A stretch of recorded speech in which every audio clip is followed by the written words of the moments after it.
true. Now who said what? Oh, that's so new. Royal voices with the business just for you. Yeah.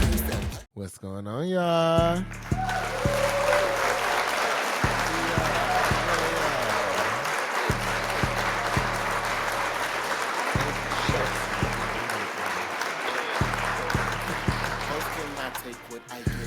What is going on, y'all? What is going on? This is Real Voices, episode 13. Yeah. Episode 13 of season 2. Y'all, it's spooky season. It's October. I got my, my orange on my little G hoodie. Shout out to Summerella, Ella, A. If you know, you know. But yeah, it's October, y'all. It's fall spice every damn thing. Trees is turning red and orange and yellow and orange and all the great colors. I said the orange twice, but bitch, mind your business. It's a lot going on. So before we jump into everything, we're going to take a second to just breathe. And out. Breathe in. Breathe out. Breathe in. And breathe motherfucking out. All right. Y'all, I had to take a breather because these last few weeks, have been hectic all over the place. I've been to 2 conferences back to back. I've been to career fairs in between those back to back. Got my fraternity stuff going on, events going on for that. Of course, my business of Kvngdom and stuff going on to that, which I got a lot of good updates for that. I'm excited for that.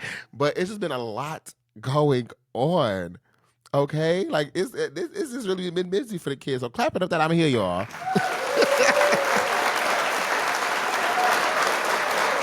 Listen, because I started to feel that you ain't got to post today. Energy popping up. Fuck that.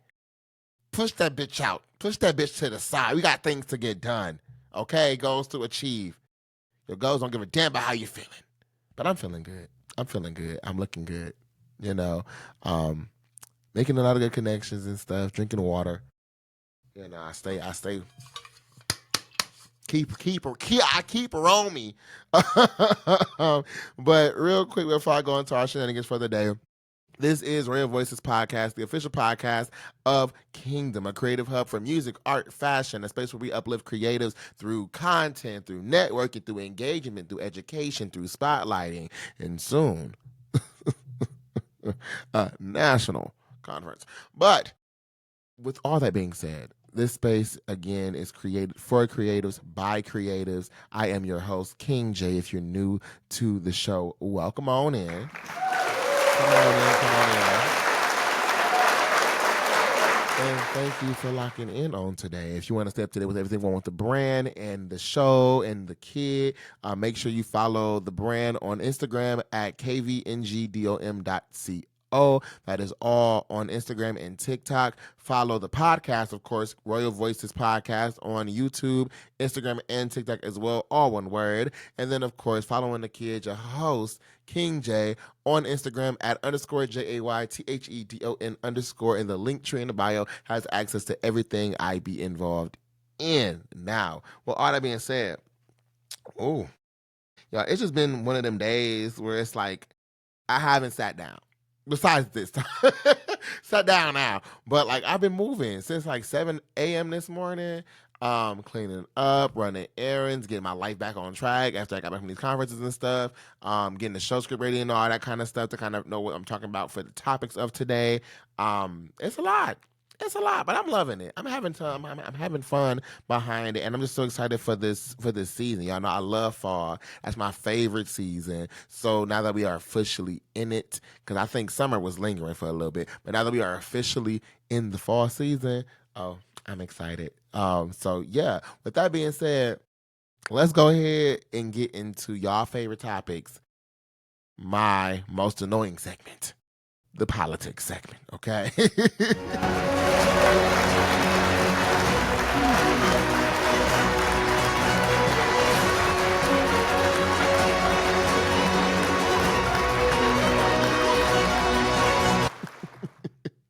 Yo, I love doing our intro. I really, really do. Anyway, we are going to go straight into our politics segment. Now, I really do think these last few weeks have been bonkers. Yo, I feel like I've been living in a little bubble because of these conferences stuff that's going on. But it's like the Trump and Friends administration truly, truly is gearing up for Halloween a little bit early this year because shit is getting scary. And this authoritative like plan that they got cooking clearly it's so in your face. It ain't in the shadows. It ain't covert. It ain't hidden. It's like it's in your face. It's there. So it's odd, right? And I'm saying this because it's like through the Freudian slips, announcing plans of authoritative natures and regimes, flat out saying it, to flat out militarizing against U.S. citizens. Shit is crazy. But I think it's one thing on this show, and I'm saying this to everyone watching, we ain't scared of a motherfucking thing. Okay?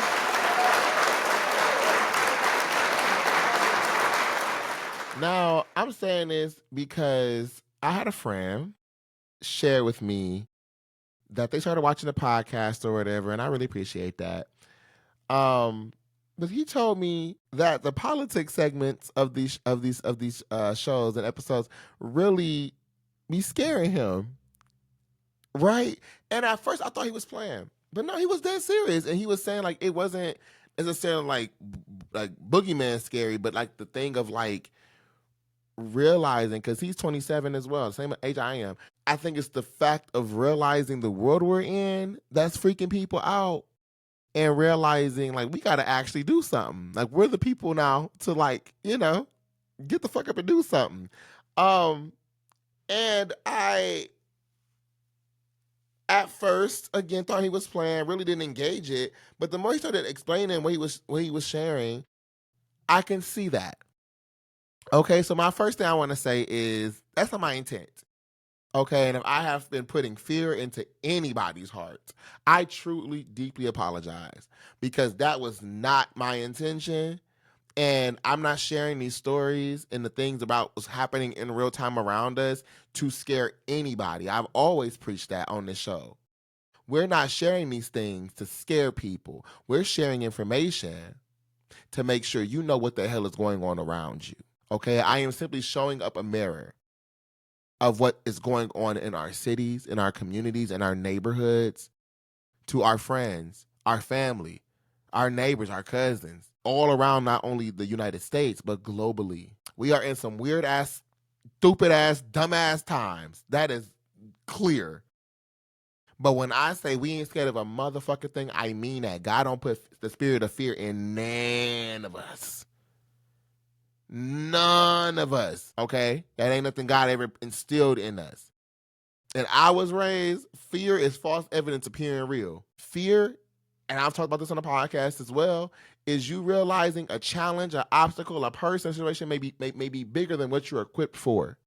That's what fear is. Interacting with the unknown. That's what fear is. That's literally the scientific approach your brain has. When your brain cannot rationalize or contemplate something, or create a pathway forward for something, or identify something clearly, it freaks the fuck out. It freaks out. It sends a signal to your body. It releases adrenaline, dopamine, all of this stuff to your body, putting you into a state of flight or fight. And I think the things politically, conceptually, that we are having a hard time grasping and realizing these political concepts are impacting our existence, our day-to-day life, is fearful because it creates a space of what's next, what's to come. We don't know. But one thing about that is knowledge. Knowledge combats fear.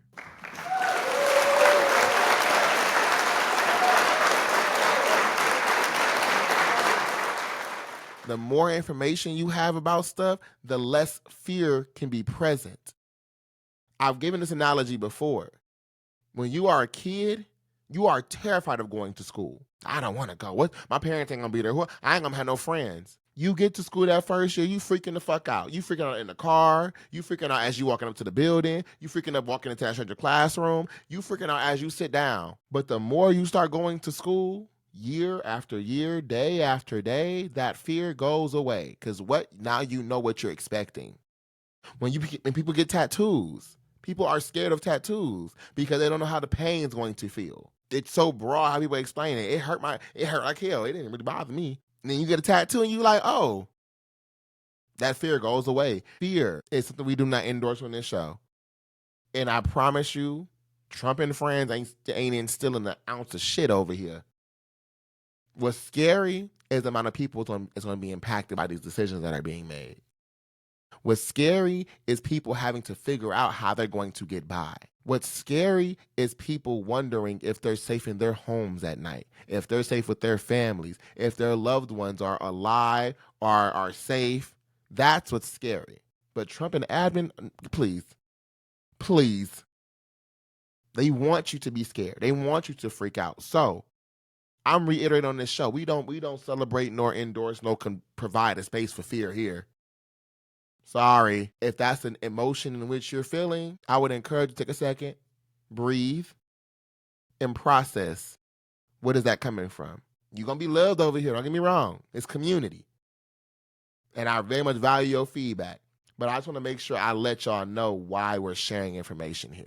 So the optimism that I provide in these episodes, the life I speak after I share these stories, and hell, some of my delivery, even as far as I'm making jokes of these things, is for that, because you should not be fearful. Do not operate in fear. And if you feel the things that are being discussed is putting you into a space of which you have to prepare for something down the line, then prepare. Don't move in fear. Prepare.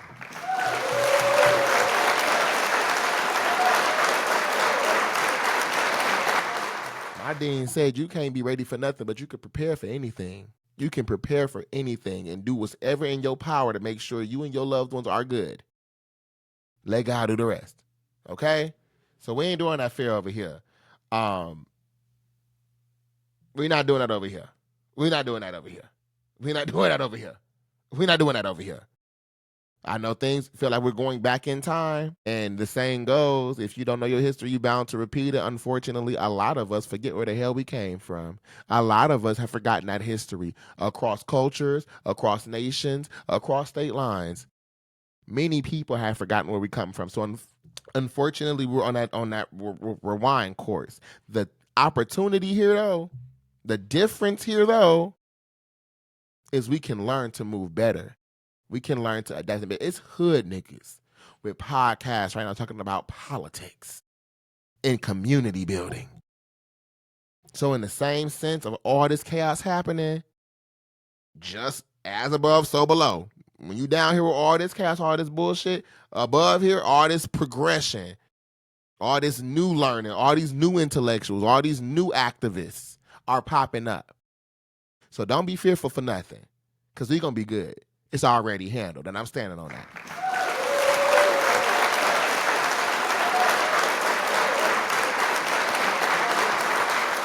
Now, this is a bit of a key. Because the very next topic is the government shutdown. The very next topic is the government is shut down.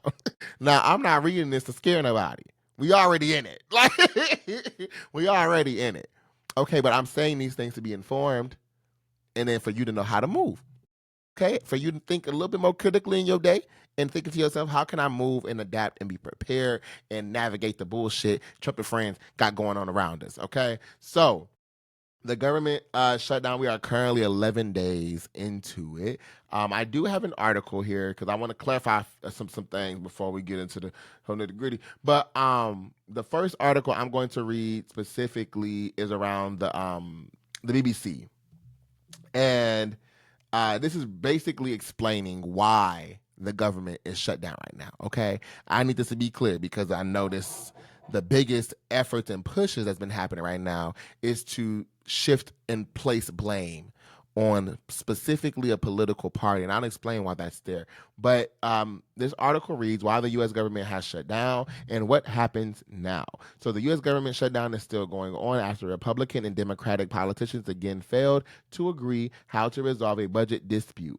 It means that some, but not all, U.S. government services are temporarily suspended, and 40% of the federal workforce, around 750,000 people, are on paid leave. Although budget confrontations are common in the U.S. politics, meaning, there's always some kind of discourse among the political parties, and the government has also shut down before.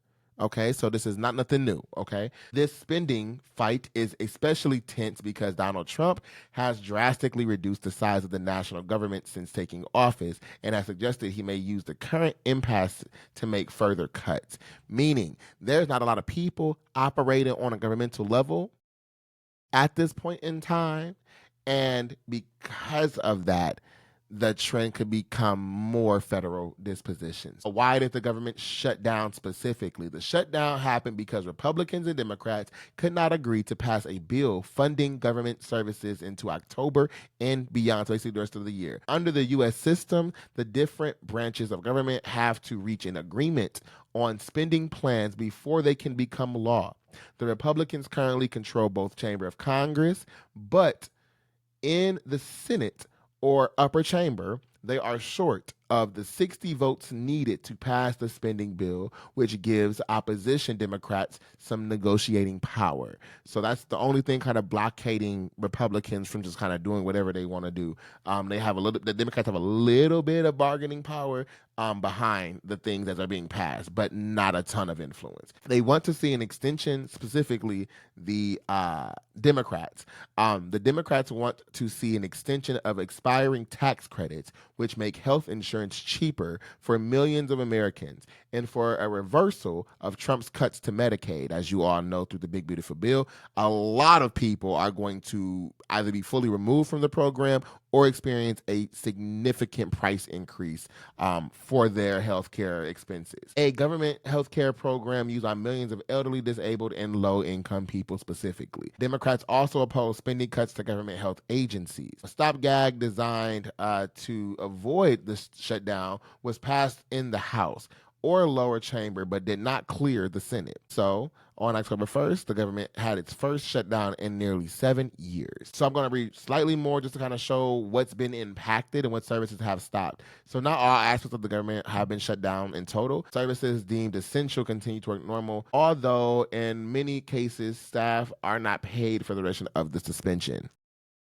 Border protection and law enforcement staff, including immigration and ICE enforcement or ICE agents specifically, and in hospital, Medicaid care workers are expected to operate as usual. Thousands, however, of flights have been delayed or canceled. I can speak to that as a person traveled. I did have a delayed flight, but for the most part, the airport was not too bad. And that was for Atlanta and Milwaukee. Like, that's just the crazy thing. But I did have one flight that was delayed, but I have friends attending these events who did experience delays because of a shortage of air traffic controllers who are expected to work without pay, as well as TSA, and a lot of people calling in sick.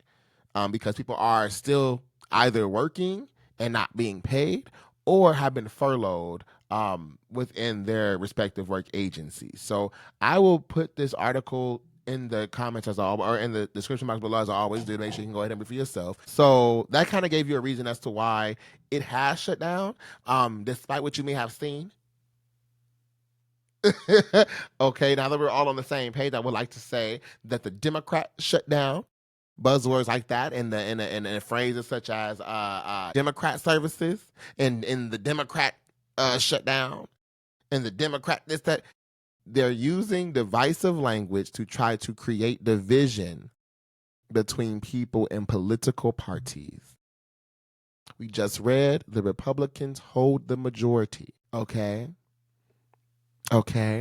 Funding is an issue. Okay. Funding is also an issue because of the money in which this administration currently is spending. Okay? So remember, that big, beautiful bill Trump just passed will significantly impact people on the lower income side of things, majority of most of Americans in the world or in the country will feel the impact of this bill. If you are in that upper echelon area making a certain amount, I believe it's beyond $450,000 a year, you actually get an increase. But to offset those, to find that money to actually increase that wealth for those individuals, they're cutting social programs. Okay, so healthcare services, agencies, things like that are being removed. Positions are being removed to find more funding to fund the people getting those tax benefits, which is effectively harming people on the lower side of the income spectrum. You following me? All right. I want to make sure I say that because, again, despite what you may see on the WhiteHouse.gov page, okay, the Republicans continue to say the Democrats are the ones shutting things down. It's not the case. All right, so make sure I get that out there.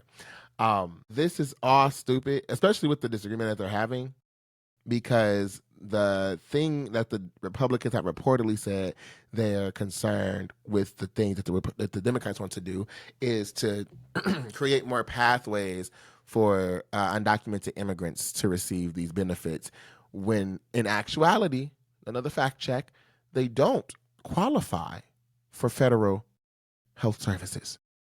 Now, depending on states, they may be eligible for, healthcare services in specific statewide programs. But when it comes to federal agencies, they don't qualify for that because they're undocumented. Okay? So I just want to say that too, just to make sure you know immigrants ain't the problem here. It's really crazy. Like I said before, the shutdown has impacted a lot of different things, mainly, airports and stuff like that. I did experience a delayed flight when I was going, but again, my to and from was truly a breeze. It really wasn't crazy. I stood in TSA line for a little bit longer in Atlanta, but it's Atlanta International Airport. I mean, that makes perfect sense. Don't get me wrong, Milwaukee's international too, but Atlanta is a more commonly used one. It really wasn't bad. But recently, I do want to say, because I think as of yesterday or today, Trump wanted to basically take whatever funds were remaining and pay people who are in military services to make sure that they don't miss their paycheck for October 15th. And that make sense because, those are the people right now doing his on the ground work as they, militarize cities like Chicago and Portland and DC. Because it's already people in those spaces kind of giving Trump and friends the side eye, like, I don't want to be in this bitch because what the hell are we doing here? And you're being met with heavy opposition from the cities in which you're occupying. So I can already feel that, the tent and the opposition to Trump in the administration currently in place. But then add on, you're not getting paid. Trump can't have that because then his whole illusion fall. And that's only people who actually got some authority to implement the thing that he's trying to do. In a more authoritative way. So that it makes sense, but this is all a mess. I really do hope people return to work soon. I learned at this conference that there's been over 350,000 Black women specifically fired from their roles throughout this year in the federal spaces. So it's clearly an intentional power grab. It's clearly a consolidation of power, and it's clearly a authoritative effort to maintain control, specifically whiteness in these spaces and people who are loyal to Donald Trump. It's crazy. I hope that y'all prosper in these times. Your bills will not go astray. I'm declaring that now. Nobody know if that's Shiva. Hello, copy that on up.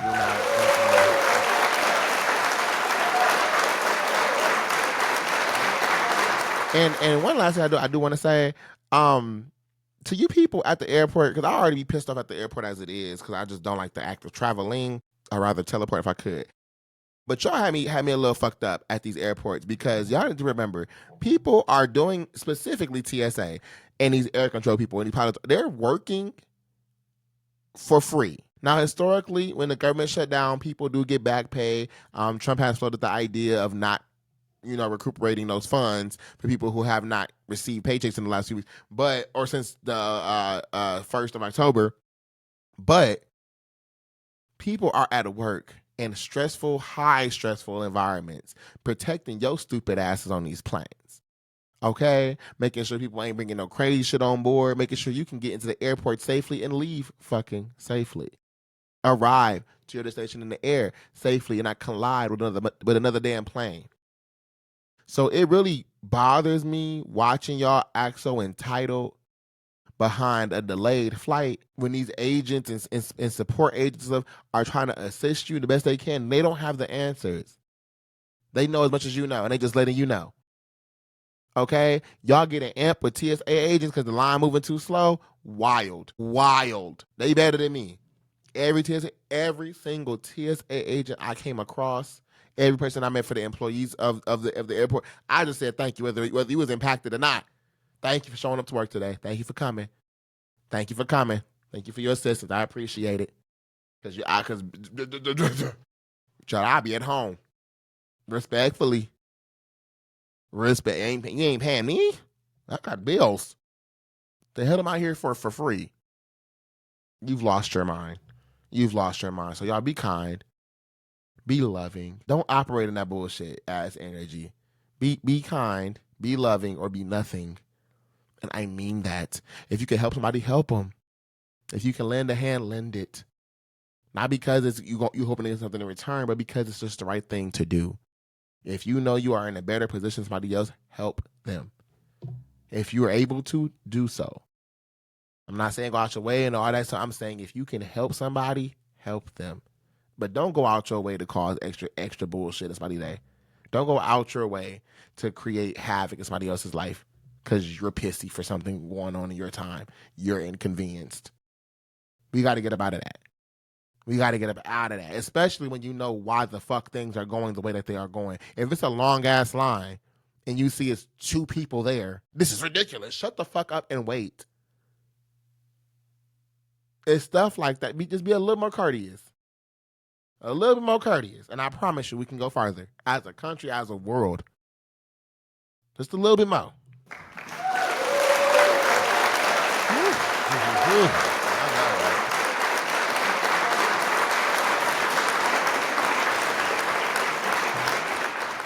So next up, we have Trump contemplating the Insurrection Act. Yeah, it's now before I'm gonna just go straight get into this article. People are like, what the hell is the Insurrection Act?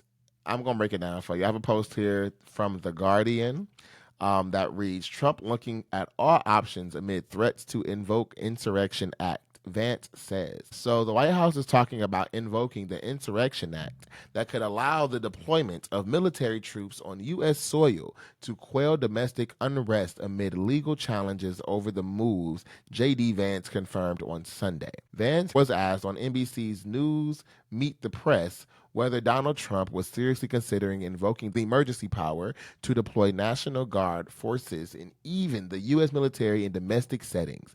The president's looking at all of his options, he said, adding that we are talking about this because crime has gotten out of control in our cities. Trump's attempts to use federal National Guard forces in Democratic-run cities specifically has faced challenges in the courts, most notably in Chicago in recent days. Mind you, again, these are happening in specifically Democratic-led spaces.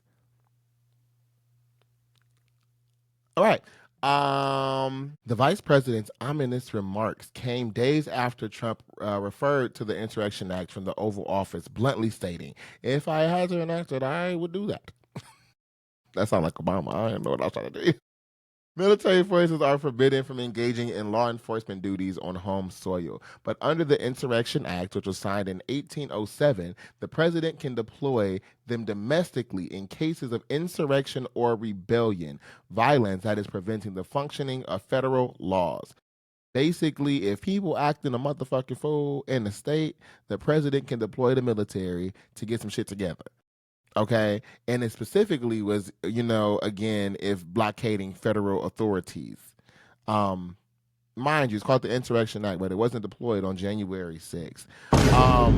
Anyway, the power was used during the 1960 Civil Rights Movement.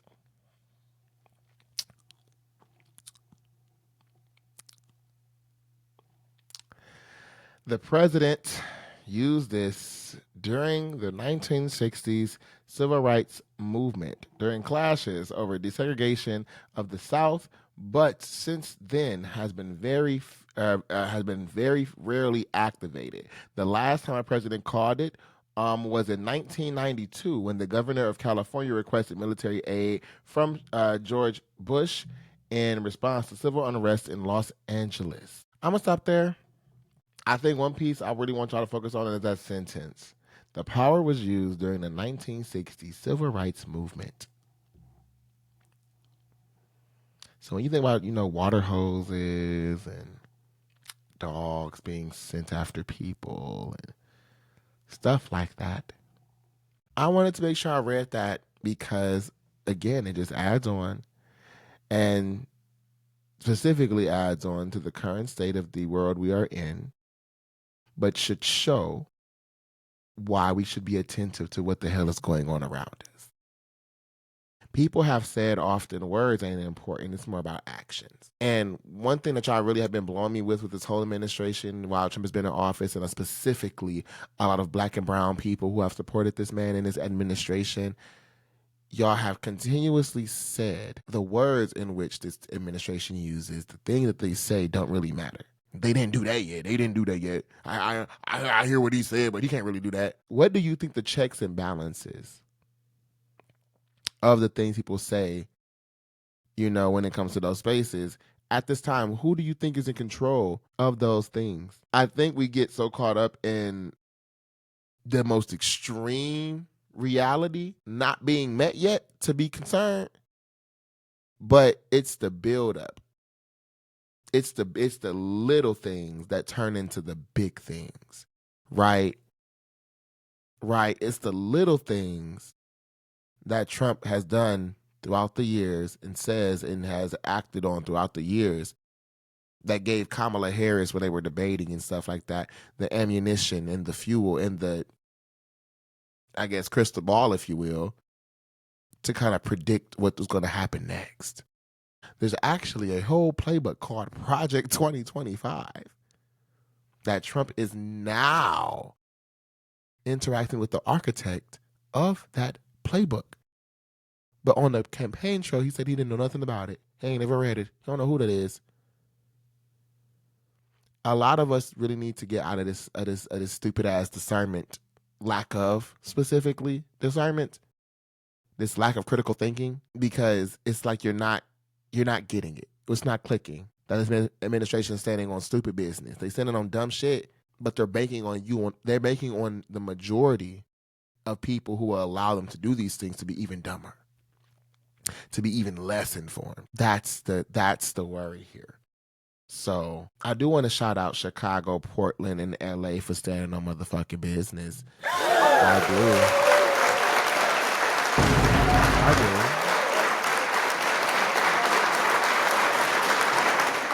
I commend civil disobedience. I commend opposition. These administrations work for the people. And if the people are not being represented, if the people are being harmed by that very administration, stand the fuck up. You have a group of people in this country today who really just want, I'm going to just flat out say it, you have a group of people in this country who want racism to be the rule in law. It's people in this country that desire to have slaves. I know, gasp, it's people in this country that would like to see people like me hanging from trees. It's people in this country that would like to see people like me deported, removed, sent to countries, cities, spaces we ain't never been to, in areas and language we don't even speak. And why? For what?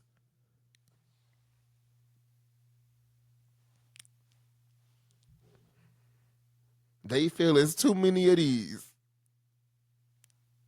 They feel it's too much of this going on. Not that this is impacting their existence. Not that this is impacting their day-to-day. Not that this is impacting their bills, their health. It's not impacting none of that. They just don't like seeing it.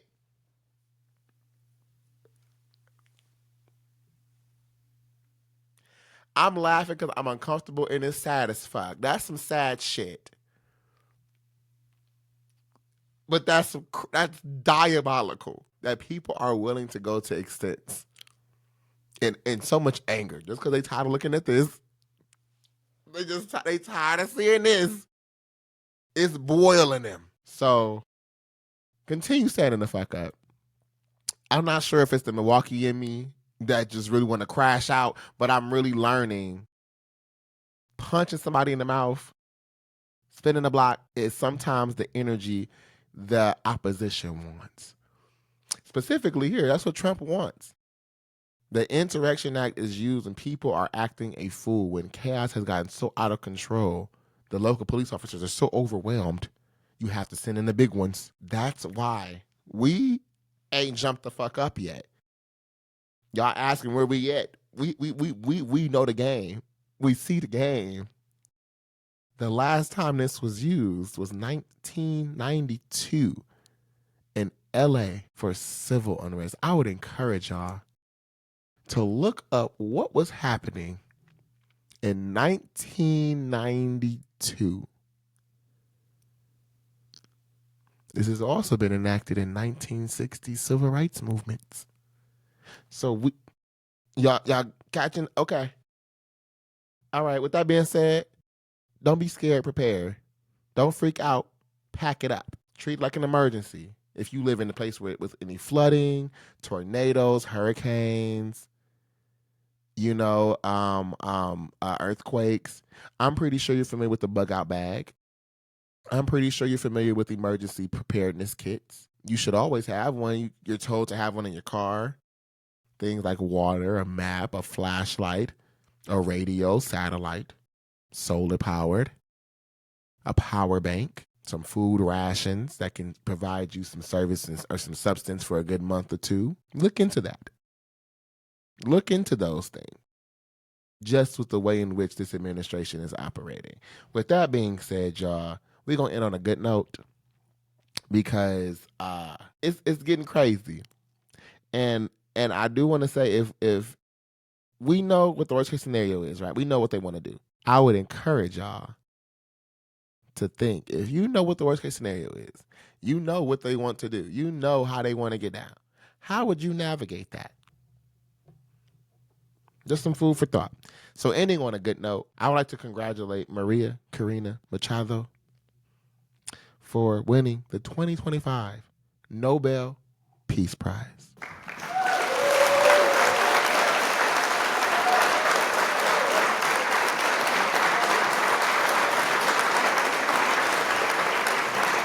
Congratulations, baby, for your accomplishment, specifically for your advocacy and fight against dictatorship and uplifting democracy. Continue. This is what I'm talking about. As above, so below. The chaos brewing, but that high frequency gonna always reign, baby.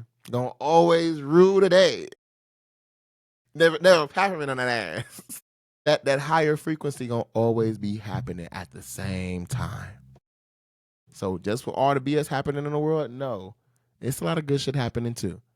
And with that, this will conclude our politics segment. Y'all be safe. Y'all be loving or be nothing. And go read.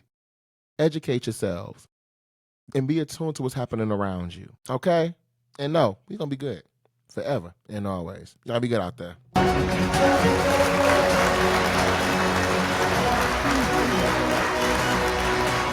So now for our next segment, let's talk about it with King. Yo. So y'all, I am a little late to this one. I am not gonna lie, like I told y'all, this conference space has really had me moving and grooving. Y'all, I've been prioritizing so many other things. So you may recall, last episode we talked about Cardi B new project, a new album that came out recently. Yeah.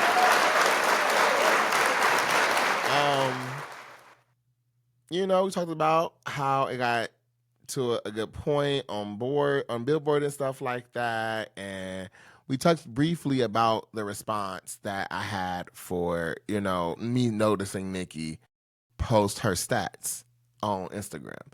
Now, at the time of that recording, I was under the assumption that it was a petty 1-2, right? Because, you know, Cardi move, Nicki move, Cardi move, petty, right?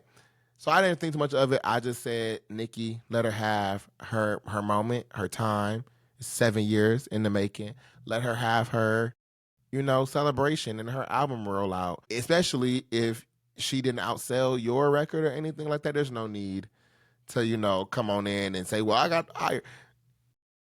just sit silent. Let her have it. Let her have it. Let her enjoy her time. Okay. That was what I said at the time of me just assuming it was Nicki being petty. I think the next day I wrapped it up. The video came out. I continued into my conference time. I came back. And that Friday, a day or so after the release of the episode, I was flabbergasted. Because, child, it was Nicki versus Cardi versus Bia versus JT versus Saucy Santana. Yeah, I guess that was the actual rumblings. That them postings was the actual rumblings of the start of the mess. So, you know, I had to really get caught up with what the hell was going on. Because I was really just confuzzled. I was confused, and you know, social media takes shit like that and go left, right, up, down, around, to the past, to the future, creating a whole space of shit that never even existed. So, I'm gonna just say this here: I'm not going through all them damn tweets. I'm not going through all them damn tweets. I'm so listen. Child. Anyway, so yeah, I'm sorry. I'm not doing all that because it was going back and forth. There was a lot of posts and deletes. I learned of the synchronicity of these postings, so I know how the story started and how it progressed. If you want to know specifically them tweets that was used and posted and all of that, Google is a friend. It's a lot of blogs talking about this right now. A lot of TikTokers that followed up with the story as it was happening in real time. I'm just here for those who still, you know, a little on the late show. Because it was very much a key to me. And I think it's still going on currently as we speak because, you know, the world of music continues every single time. I'm going to give y'all a quick synopsis, okay? So, boom. Cardi dropped her album, right? It had 250,000 sales. Oh, we were so happy. Again, clap it up for that. Because yeah. Then Nicki retweeted, reposted that she indeed specifically has the highest debut sales, which I talked about the last episode at 258,000, which clap it up for that too. Yeah.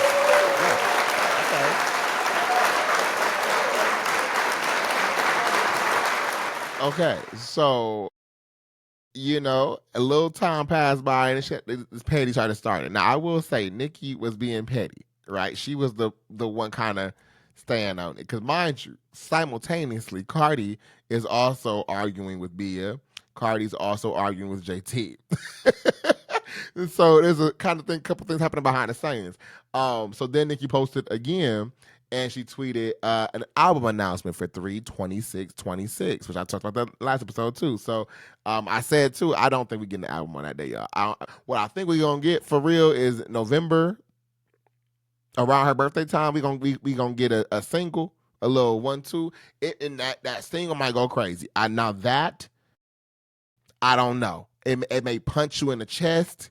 It might be a subtle teaser, like Bussin'. How Bussin' what? I don't know. But just with the way in which this situation kind of, you know, develops, it might be one of them for the jugulars.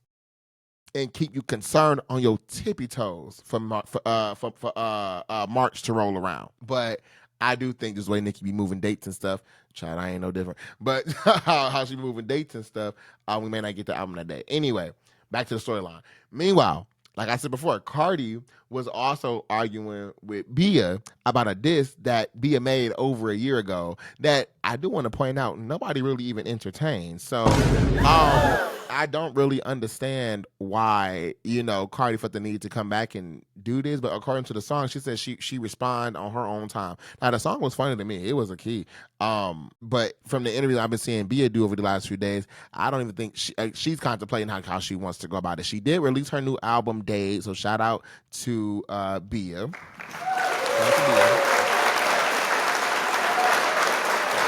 Her project was really, really nice. I got into it yesterday night. It was a good album. I played through it. Like that girl be spitting. She like an artist. Like she's really good. I'm saying like she ain't been here. Like I know she been here, but I don't know a lot of BM music. But that album was really, really good. But she did not really address the Cardi stuff. So she may talk about it separately. She may do a little deluxe. I don't know. She's still contemplating according to her interviews. However, they over there, arguing. And then, meanwhile, after that, Nicki came back and started tweeting again. So as you can see, that's why I said before, Nicki throughout most of this was, when she was on go, she on go. Nicki got to posting ABCDEFG, which is one of the songs I want to say, is it Magnet or Salute? One of them. On Cardi album where she does do this like ABCDEFG. These hoes can't fuck with me, like something like that kind of flow, and she did it again with the 1 2 3 4 5. So he would that goes into the whole conversation around Cardi and her, her lyrics and her writers and all of this stuff. But basically, Nicki kept making little, as Nicki does, little digs using that line approach. Then Cardi, didn't like her talking about her album. So Cardi went ahead and said, why you keep bringing up my album? Why you keep talking about my sales and stuff like that? And she told her to go argue with her peers like Drake, Taylor Swift, and Rihanna, I believe she said. But then she said she couldn't because she ain't got those numbers or whatever. And I do want to, remind people, Drake and Nicki and Wayne in the same.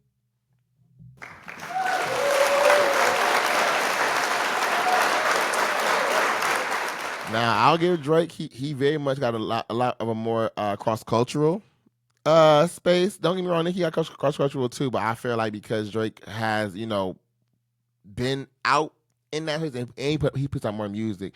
Out in those environments, I feel like he is a little bit more accoladed. But they still in the top 3. I didn't understand that one. Rihanna, that's a makeup artist now. And then Taylor, I don't understand why Taylor Swift was even brought up in comparison to Nicki, but respectfully, I don't even know where that would cross paths. But hey, that's just me. Because people ate that tweet up and was dragging Nicki for a little bit. Like, yeah, you need to go. I didn't understand these comparisons because she do get compared actually in alignment with Drake.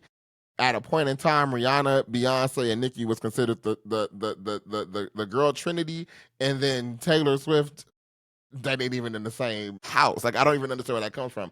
And I also found this to be a key because Cardi's talking about she's not on the same status level, so why are you trying to compare her accolades to yours? But when Invasion of Privacy came out and Cardi got that Grammy, everybody was saying, "Oh, Nicki dethroned. Oh, Nicki washed up now. Nicki passed the crown to Cardi." So seeing at that time, even though Cardi didn't have the accolades, the numbers, the numericals to compete with Nicki because she had a Grammy, now she was that new girl. Fast forward, she still ain't got them accolades. She still only got one album, and she still ain't outsell Nicki, despite her saying she would. Now the number shouldn't matter. What? Child. Anyway, so.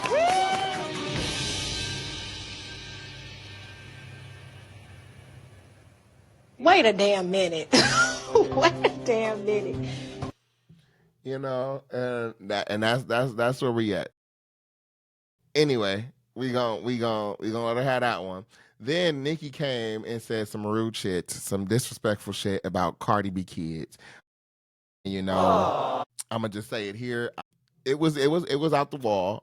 It was a statement. She basically repurposed the same thing Cardi B said about black women, and I believe at some point Nicki Minaj kids as well, calling people roaches and monkeys. That's what Nicki said about Cardi kids. Then Cardi came back and started making fun of Nicki Minaj kids because she gonna just tip for tap with that energy. And they kept dragging it because it was Papa Bear birthday. And she was like, basically, baby, I'm sorry you ain't get no cake yet. Because I'm over here tweeting, you ain't get no cake for 4 days, bitch. That took me out. Yeah. What's going on? Y'all are going to jail. Yeah, y'all both need it. Y'all both need that immediately because that was crazy. They went back and forth that way for a little bit. They made sarcastic apologies to each other in the kids while dragging the kids still a little bit. And then behind the scenes, Saucy Santana and JT and Hennessy was arguing about stats and numbers and stuff like that, which honestly, I didn't really give a damn about. I didn't really keep up with. I didn't even look into for real. Because in my mind, it just gave the kids arguing behind the parents' child. They pick a side of Cardi, pick a side of Nicki, and that's where I think that argument started to derive from. So I didn't really, give a damn. It's St. Patrick's Day. We really don't give a fuck. It's not a major holiday. It's really not, bitch. You act like it's fucking Christmas or something. Fuck you and St. Yeah, it really wasn't anything that we didn't really need it. But yeah, that was basically the recap. So clap it up for the recap real quick.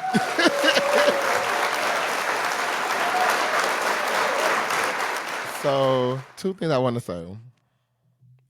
One, right? I really do believe kids should be off limits. Specifically kids and deceased loved ones. When it comes to throwing shit at each other, that's the 2 topics I really do feel shouldn't be a focal point. Let me say that. One thing I do think we have to get not comfortable, but acknowledge, right? It's people in this world, I've said this with the politics segment space too, it's people in this world who do not operate in the same morality in you as you may do, the same consciousness in which you may do, the same spirit that you may do. And it's people in this world that if you decide to go low, they gonna go to hell. Out of the 9 rings, they gonna go to the 9th and sit right next to Lucifer and cackle the entire time. Okay? It's people who will talk about your bald-headed granny, your deceased cat, your terminally ill mother, and that miscarriage. It's people who talk like that. People are disrespectful. And y'all pick and choose. Cause I'll notice with this, y'all pick and choose when that disrespect is warranted. Y'all pick and choose when that level of disrespect is okay. Cause y'all will laugh at it on TikTok. Y'all will laugh at it with this creator, but not that one. Y'all will laugh at it with this musician, but not that one. Y'all pick and choose. So I don't really know. In my mind, when it comes to rap, like I've said before in the past, nothing is off limits when we're doing disrespectful shit to each other. But me as a person morally feel some kind of way bringing up kids, and specifically bringing up kids' looks, in kids' health, in kids' mental capacities. You know what I'm saying? But it's a new generation of people who don't give a damn. So that's that's one. Second, if you're going to involve yourself in any of these, specifically Cardi and Nicki or any of the rap, issues, beefs, both for female and male rap, let me clarify. If you don't know the history of music, the history of the situations, the history of these artists and their interactions and things like that, granted, we're only getting them publicly and through, like interviews and stuff like that. If you're not familiar or keeping up with those things, you are catching up late as hell. If you look at this now in 2025 and you just now realizing Cardi and Nicki don't like each other, you just now getting caught up that they still beefing, you just now realizing this stuff, you late as fuck. Like, you late. I would encourage you to go back to 2018, Motorsport. Okay, that was around the time of the Nicki hate train. Okay? That's where all of this BS started. That was at the time they still liked each other. Okay? That was before Queen Radio. That was before, all of this mess popped up. It's important because around those times, the follow-up interviews, the music videos, the award shows, the radio shows, the Met Gala incidents, all of these things, small things, build up and linger. Okay? I'm saying that because it's really important, especially when you have a person like Nicki Minaj, who is notorious for speaking in riddles and these half-ass lines and tweets. What pisses me off with Nicki is that because what she does is she'll talk and post in those kind of references, referencing things she and a few select people have insider knowledge to. What that creates when it comes to you as a celebrity and people kind of following up with what you're doing, you're not engaged in the plot. You don't know what the hell. It looks deranged. It looks off kilter. It looks just random, right? But when you put it in your perspective, when you in a group chat with your friends and y'all got a conversation going on, a little ha he happening, and y'all meet up at school or at work or at the party or whatever going on, and y'all see each other and y'all make references to the group chat, y'all make references to the conversation that y'all had and stuff, to the general public, y'all could look delusional as fuck. The hell is these bitches laughing for? The hell is these niggas cackling about? Who they pointing at? It looks random. It looks crazy. Or you start posting little subliminals on your stories and stuff, knowing it's a subliminal. You know it's a subliminal. You know what you're saying. Your friend group knows what you're saying. But the general viewer, your parents, your partner, boyfriend, girlfriend, siblings, they don't know what the hell going on. Fuck. Unless they're in the chat. I say that too as a person in Greek life. I could be around people and say something to my brothers that nobody would comprehend. I can say something to my brothers that nobody can comprehend unless you are a Sigma, unless unless you're from Wisconsin, unless you're at Whitewater, unless you're in Madison. It happens every day. Nicki problem is that shit. And when I say shut the hell up and just do your music and operate accordingly, that be what I'm talking about. Because why are you posting some shit so just out the blue? And this is the part that gets me every single time. Because it's bad for Brandon, but I don't think she gives a damn because it's just her. But she'll post some shit today that it makes no sense to the general viewer. Then 2 years down the line, some new story or article about another artist or situation pops out and comes out to the public. Then it'll be, didn't Nicki Minaj say 2 years ago? Yeah. And to me, that's just so bad for branding because that's the long game. Like, yeah, we'll know that in the future. But in the short term, you look delusional as hell. And that's when you be getting all the coke, the out rants and the crackhead comments and the she owns something. Which I don't, but I think at a point in time she was. I don't think she on it no more. I just think she's a person. It's that Sag energy. Once you get it started, it goes. And they going to drag it to hell. But the thing about it is they going to do it factually. They going to use the real world information, the truth behind something, and weaponize it. It's crazy. So once you got her going, that's why I said after I done caught up on everything that was said, I do not condone the kid disrespect and stuff like that. But based off of the entirety of the situation, it's still Team Nicki over here. Okay?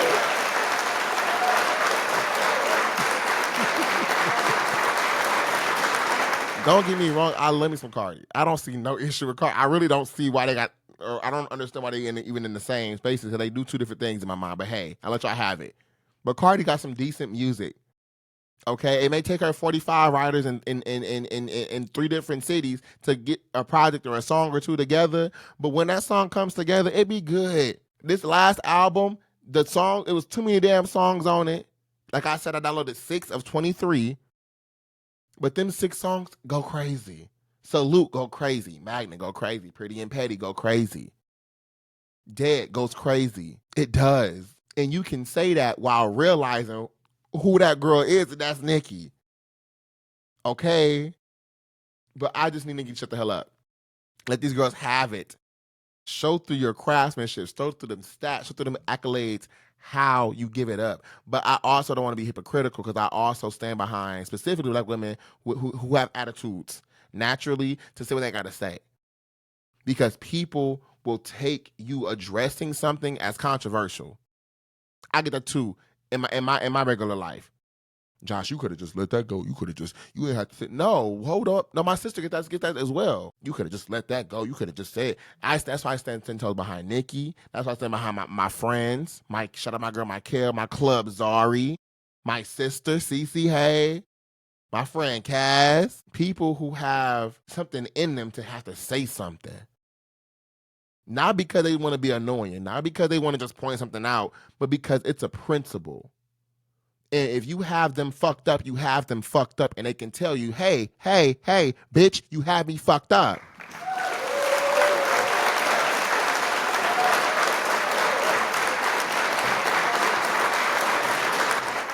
Real quick, people be saying, Josh, just let it be, no, nigga, you have me fucked up. You have me bent, out of shape, real bad. Here's why.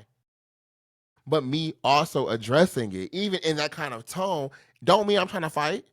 It can go there. But that don't mean out the gate, that's what I'm on. That I'm just trying to let you know we have a disagreement here. That was wrong. This was not right.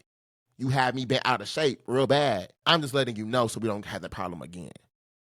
But too many people take addressing things like that, addressing things that they may view as small. We got to get comfortable collectively. Stop letting shit go. Stop letting shit slide. That's why people I just named, specifically my club, my sister coming to my mind so bad. Because they have reputations of they attitude. Oh, you had an attitude. Oh, you had an attitude. No. Those are sensitive people. And because they feel what you just said on a physical or emotional level, they want you to know that. So yes, they're talking to you.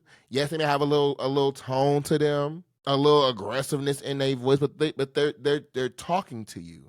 And they just want you to understand what you're saying. And I never understood why people trip out about people having an attitude over something versus what was the actual thing that created the attitude. That's what gets me.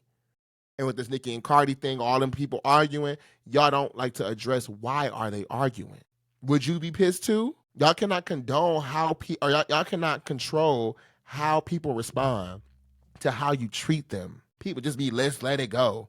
You just punched him. Just walk away. Just take the higher road. Why? Why did that make you immediately better? Because you didn't say anything, do anything back. That don't make no sense. Just turn the other cheek. No, not today. And that's okay. But if you choose to turn the other cheek, that's okay too. But you cannot treat people any kind of way and then be crazy, oh my gosh, what was me, when they respond to you. Say that I tell white folks when it comes to talking about stuff. You cannot be surprised if you call somebody the N-word and they smack the piss out you. That person may not hit you, but when that one sends you 3 weeks back in time, both are valid. Both are valid. So I just want, with this whole conversation with Nicki and Cardi, don't do the kid stuff. Leave the kids alone, okay? If y'all got issues, get in that booth. Get in that booth. Get in that booth. Let y'all pen speak for you. To the GP, general public, realize the fuel y'all add to these fires. Because the public is what created this discourse between Nicki and Cardi. It was never nothing there. Y'all made it something. You get what I'm saying? It became something. Because both sides added fuel to the fire. And then lastly, don't take people responding to things that they feel they can respond to as crazy, delusional, bad shit. That's how black women get that moniker of being angry black women. That's how men, specifically black men, get those monikers of aggressive and thugged out, like all this other stuff. That ain't even the case. If you're standing on a principle, stand on it. You can do so through conversation, and you can also do it respectfully talking. But y'all cannot control how people are going to respond after they feel they've been mistreated. And that's something that I think collectively people have to grow in. Okay? So, with all that being said, this is wild. This is wild. It's Team Nicki over here. Accolades cemented, status cemented. She be childish as hell sometimes. Absolutely, I will agree. But again, the reason she's been mad at so many people for so long is because of the game that's being played. Architects, the CEOs, the record labels, people who are doing things spitefully, intentionally to create havoc. And one other thing I do want to say, last thing, I'm let it go for this whole conversation. I saw a Cardi B interview. She looked good. She always be looking good. Y'all always be looking, all the girls be looking good. Just be looking so good. But she did an interview and she talked a little bit about Nicki. She didn't say her name, but she was like, I just don't understand. To the people who think I'm just here to take people's spots and it was the people above me. I don't do that. I'm just here making music. You just think you're making music. But like I said, and sometimes and this is where I say even the artists sometimes are not in the mix of the BS that they're playing into. That's why I tell Megan, leave the bullshit, leave all that bullshit alone and just write and do your thing. Because you naturally, I really do believe, Megan Thee Stallion got the judge, got the energy, the pen to really come in and become that new girl. I'm telling you, just do not let people around you in these labels, in these things, put you in BS, antagonize BS. And unfortunately, Cardi bit the bait.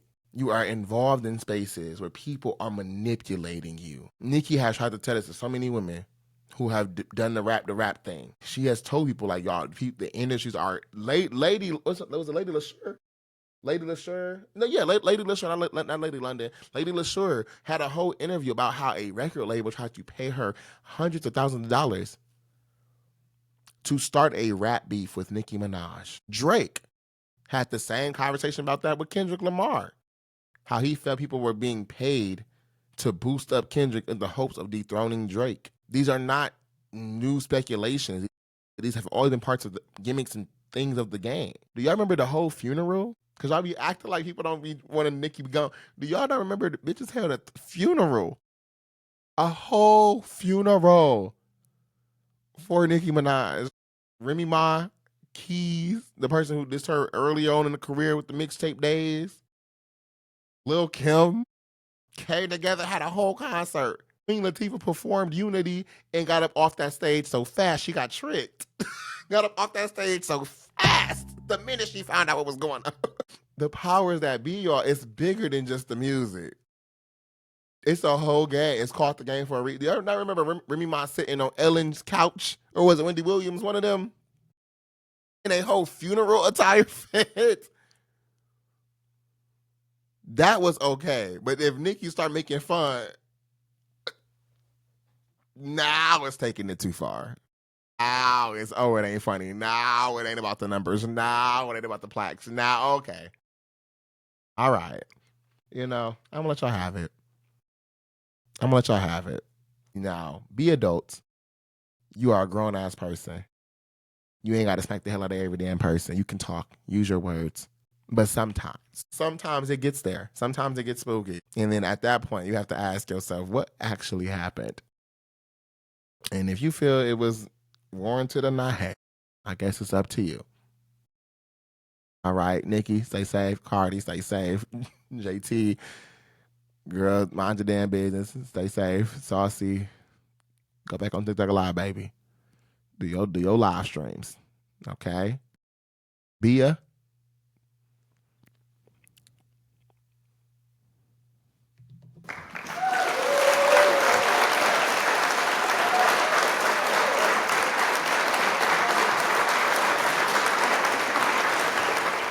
All right, so next thing we have is Bad Bunny headlining the Super Bowl. So, people mad as hell about this one. I ain't gonna get too deep into this because I just wanted to make sure I highlighted this. So I do want to say shout out to Bad Bunny for being selected for the 2026 Super Bowl halftime show. That's enough.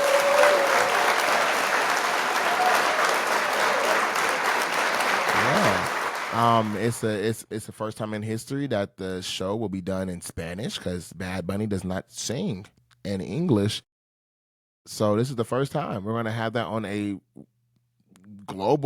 damn near global stage. I feel like around the world Super Bowls watched. Millions of dollars goes behind the advertising, the numericals Oh my gosh, the numericals are crazy. But now, as y'all can expect, I know there's been a lot of controversy over the last few years, from Kendrick Lamar to Beyonce, also headlining and having very political charged performances. They've been phenomenal performances, may I add. Of course, MAGA flipping their motherfucking hats. They pissed. They do feel this has been like a spit in the face to the country from some people's remarks. Rock Nation has also received a lot of backlash. As y'all know, Jay-Z, I believe, and Rock Nation team are people who select, the artists going to be performing for the Super Bowl. And yeah, people just pissy. They're so mad that they're actually creating a alternative show called the All American, performance segment that they're going to have during the halftime show for the Super Bowl. Yeah, alt-right leaning things like Turning Point USA has advocated for this. They're talking about it's going to be a a showtime of good values and faith.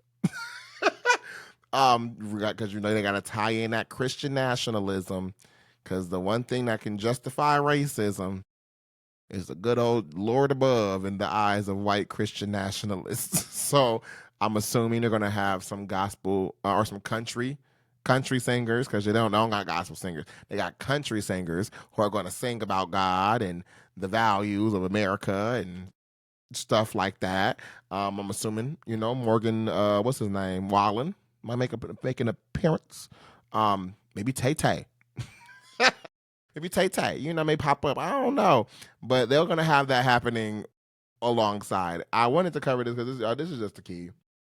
I really, at this point, have been pulling in stories to show just the dumbest of the world we're in. And now how this stupid shit is going into our creative space. This is a prime example of how the dumb shit of America is playing into our creative segments, playing into our creative spaces. We got about 4 months to learn Spanish, right, y'all? So get those Duolingos ready to go. You know what I'm saying? I don't listen to Bad Bunny. I don't know his music, but I will be looking forward to that performance. I will be tuning into the performance. I don't know his music. I don't know him. Mi español es so.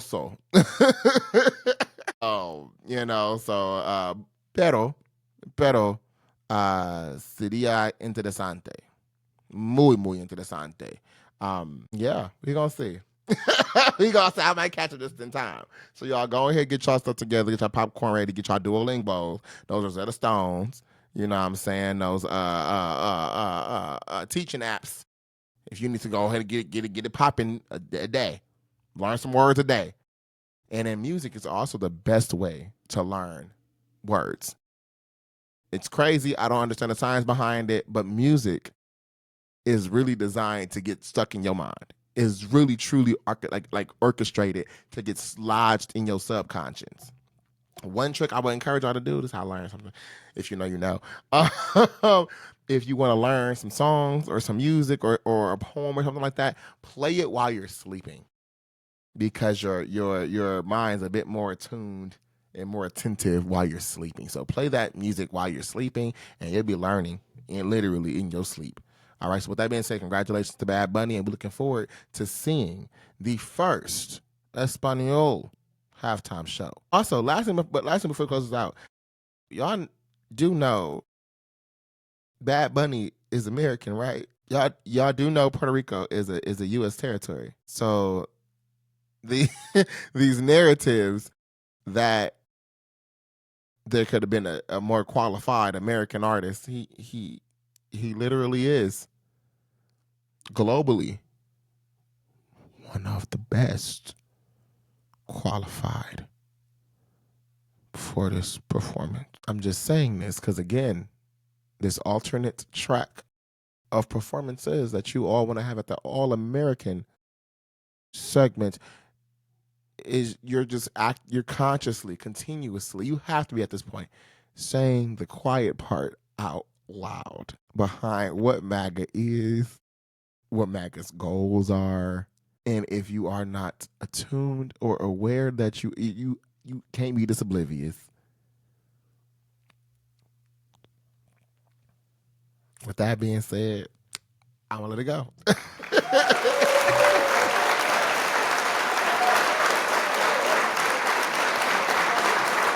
Last but certainly not least, y'all, we are going to go into our creative advice with the boys.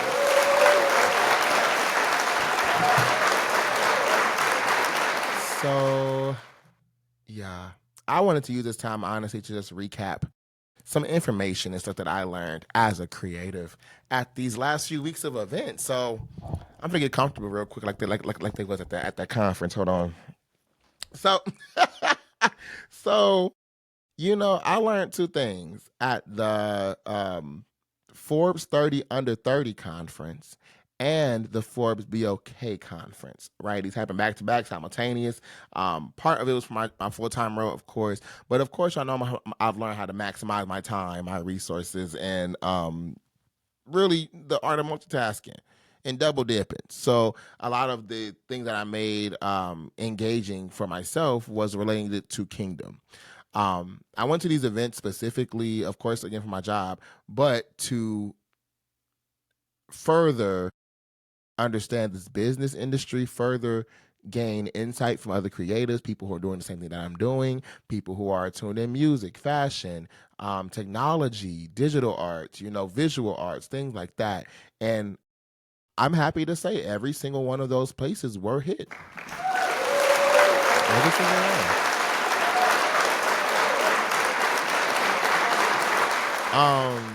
It was really engaging to be around a lot of people who had the same focus, the same drive, the same efforts and initiatives. So many were also fully employed. Okay, I'm saying this again for the people in the back. People who are creatives, who have their entrepreneurial business, things like that.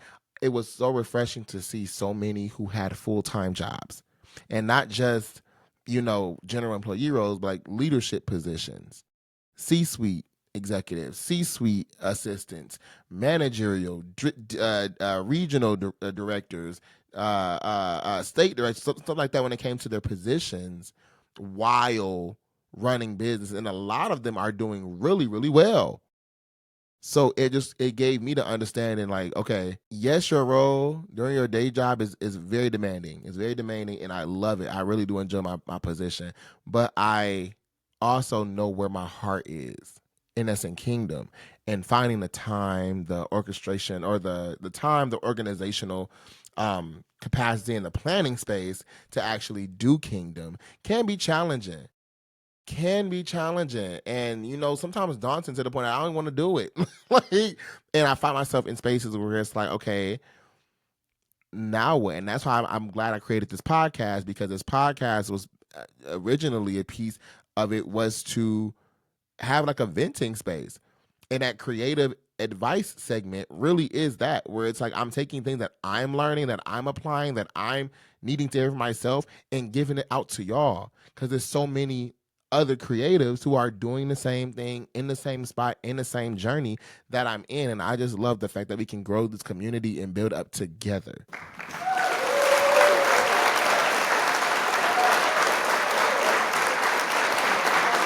And again, it was refreshing to be again at those conferences. I go to those usually annually. And they just continuously to get better, continuously gotten better. And I think this was the first year I came on business.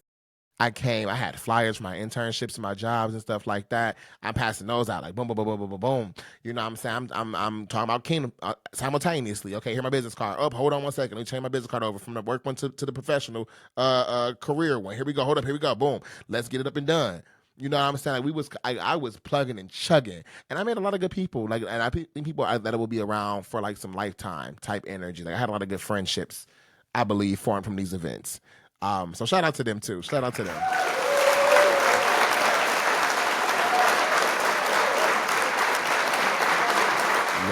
Yes.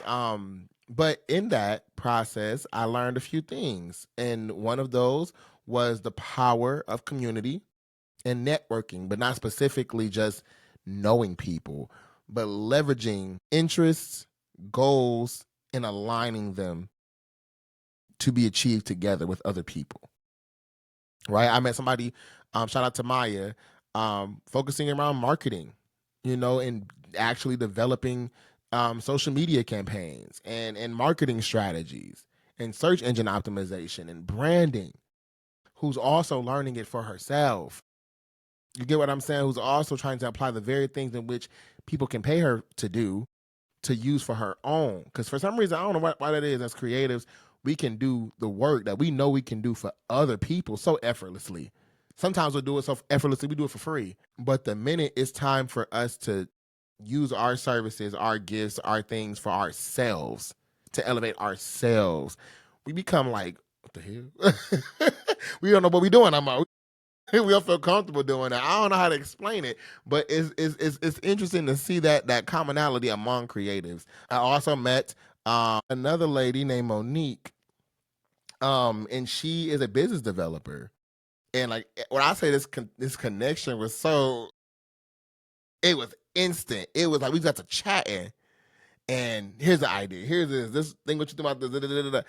It was flowing so organically, and it was refreshing. So I think moving forward, I'm gonna try to find a way, some way, shape, form, to have her engaged. Not both her and Mike, but have them engaged with Kvngdom as that team, if they're interested in that space, to have them in that team setting, to further develop the things I got coming down the pipeline. A lot of people leverage that at these conferences, that connection and that power of community building, and that kept being not only a conversation topic among the people who are attending, but a lot of the speakers as well. So that's something that I learned directly. Second, I learned the critical need to understand AI. Yeah, I'm saying that because realize that it's a little bit political and this can get a little bit spooky ooky. I don't know if I could really roll with it. I might end up slapping the hell out of one of my sisters. Like it's very much a scary thing. But like I said before, not focusing on the fear of it, what's the opportunity? Looking at what's to come, AI specifically is getting exponentially better day by day. And in the next few years, every single industry will have some form of revolution, some form of evolution. And I really do believe AI will touch every industry to an extent for the worse, to an extent for the better. A lot of jobs will be eliminated. And I'm saying that as the career person in me, the career developer, the recruiter, program manager in me. Every industry will touch and jobs will be removed. Okay, I'm just saying that now. As things become automated, as the AI becomes more sophisticated, more attuned to human behavior, a lot of jobs are going to be removed. But I also feel like a lot of jobs will be added. Okay, that's the other part I do really want to make sure we stay.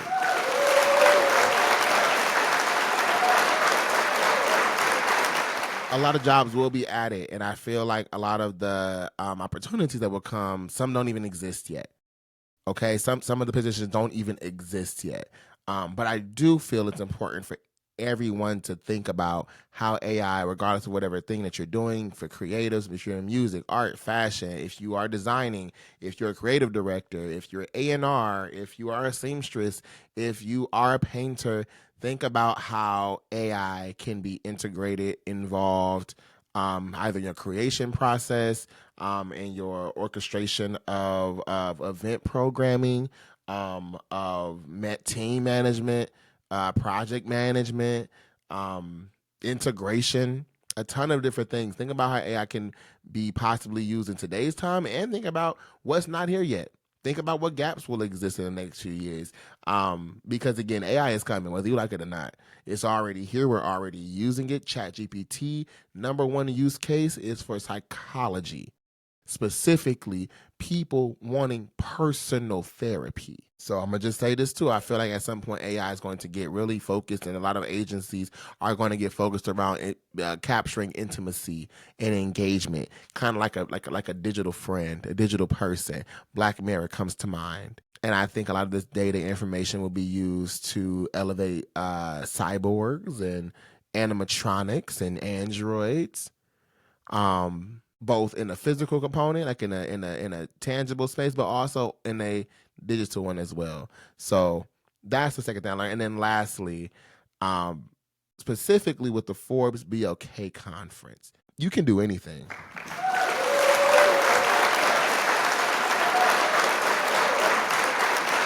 You can do anything, and I mean that. I met somebody, shout out to Jason. I'm going to keep singing this boy's praises because this is just crazy to me.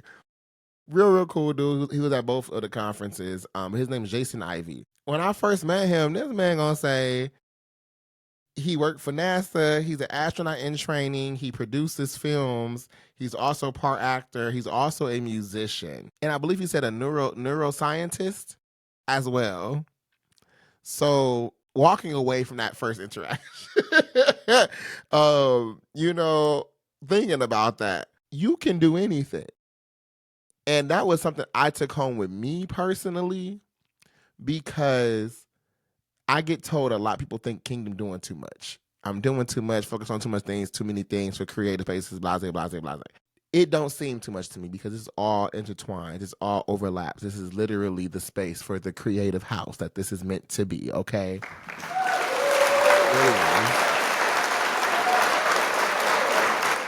And when I say Kvngdom bigger than me, gonna be here for decades to come, I mean that. We'll be a household name. I mean that. In every facet. I mean that. Y'all gonna see. But it just gave me that understanding. You're not doing too much. You're not doing too much. You can do anything at any time as long as you put your mind to it. You can do anything, any way you want, though, as long as you're putting your mind to it. And you gonna see it through. And it's gonna be great. Okay? So with that being said, I'm gonna say one last thing. One last thing that I learned too was monetary.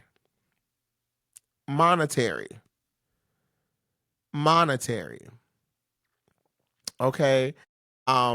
There's a lot of ways to raise money, to raise funds for buying businesses, for buying buildings, for buying products and resources and finding merchants and stuff. If we are all willing to connect with each other, that's why I really like the Forbes Be Okay conference, because there was so many black people willing to put you on to game. And they wasn't doing no bullshit like, just go read a book. No, bitch, do this, talk to them, go to this website, this app, this link, this. That's what that was. The Forbes 30 under 30, love them, but it wasn't that. The 30 under 31 was a lot more covert, was a lot more, you should look into this program. You should look into this article. You should go ahead and look into this topic. It was very much more broad. Wants you to kind of do the footwork to kind of find what you want to find. But with the black space, I noticed, because it was focused around black people and how black people is, we want you all, we all want to eat. We want everybody to eat. And I really commended not just the attendees, but a lot of the panelists who put you on directly. Talk to him. Talk to them for money. Talk to that person in that office, in that department for this long. Talk to that person. Oh, yes. Here's the game plan. Shout out to John Hope Bryant, who was present and always gives great financial advice and understanding. Stephen A. Smith, I was very impressed with you at this event. I'm not going to lie. You saying some off-the-wall, dumbass, crazy shit sometimes, but this event, I understood why you do the things that you do, because that's who you are as a person. So I would never be mad about your authenticity. And I will not agree with you about every damn thing. But I really did appreciate the words he shared at the conference specifically as well. Okay, shout out to E40. Okay, shout out to Omi. I believe she was for Black Girl Ventures. Shout out to her, because she was on the money for everything. It was so many good people. But that monetary, y'all, we got to get real serious about it. Lending, funding, saving, investing. It's not as hard as we think. It's not as hard as we think. And it's a lot of people who start out with zero. But every day, we have an opportunity to capitalize on some stuff. And then one guy from CNN, I forget his name, dark skin, glasses, bald, cool dude. For the first time, and he echoed this, for the first time ever, we are in an equitable place with everybody. Black, white, Asian, Indian, don't matter. AI finna fuck up a lot of shit. AI finna shake up a lot of stuff, okay? We are all on the same playing field. So when jobs are getting removed, when experiences no longer matter, when new skills are needed, we gonna all be on the same playing field. Degree be damn, stuff like that. We gonna all be in that same playing field. And the question is, how are you gonna elevate from that? That is true equity. That is true equality. It's the same starting point.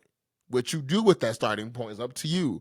But the issue has always been having the same starting point, the same kickoff. At that point, may the best man win. With that being said, thank y'all for engaging with creative advice on today. And I hope something that I've said resonated with you as a creative. If you want to know anything else, feel free to let me know on social media. I'm happy to help and plug you in however I can, because that's what Kvngdom does. All right.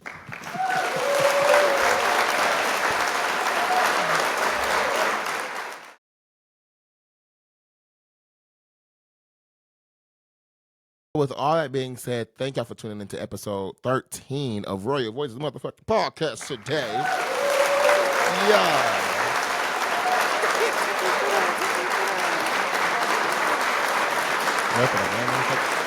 That's what my head so bad. Girls on a web motorcycle. Even if it's a little bit jump like I heard them. Hey. Yeah, episode 13 is spooky season, October. It's so fitting. Like, I'm not, that's crazy. This is not planned. This is not orchestrated by any means. But yes, y'all stay locked in with what's going on with the Kvngdom. Again, like I said, these conferences was really rejuvenating, really motivating, and start fostering like a team around Kvngdom. And like, it's growing. It is growing. It is growing. It is growing. And it's like, what? What? What? Like, I'm doing what I said. Shut. Y'all gonna be sick. I'm trying to say. I'm telling you. But as we continue to evolve and to continue to grow, I hope that y'all enjoy and ride along with us. Join the community. Stay in this space. More things will be coming. More things, will be added. And y'all better get it while things are free.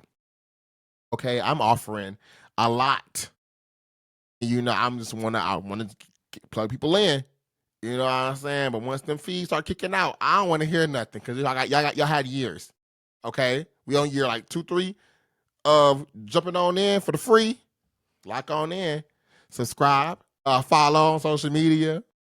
Once these Discords and Patreons and tickets and all this stuff going on, I don't want to hear nothing. All right? Lastly, Scary Hours is on the way. Y'all, I am praying it'll stay on October 31st, but it might move back just a little bit, because it's something I want to make sure is added and it's done. I don't want to rush it. I don't want to rush no music, okay? Because I really want to fine tune this.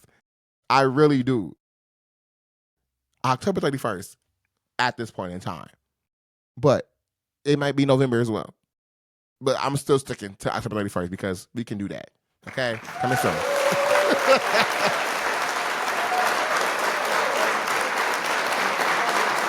So with all that being said, thank y'all for tuning in on to today's episode of Royal Voices Podcast. Make sure y'all follow us on social media. Follow the brand at KVNGDOM.co. All one word on Instagram and TikTok. Same with Royal Voices Podcast, all one word on Instagram, TikTok, and YouTube. Make sure you subscribe there.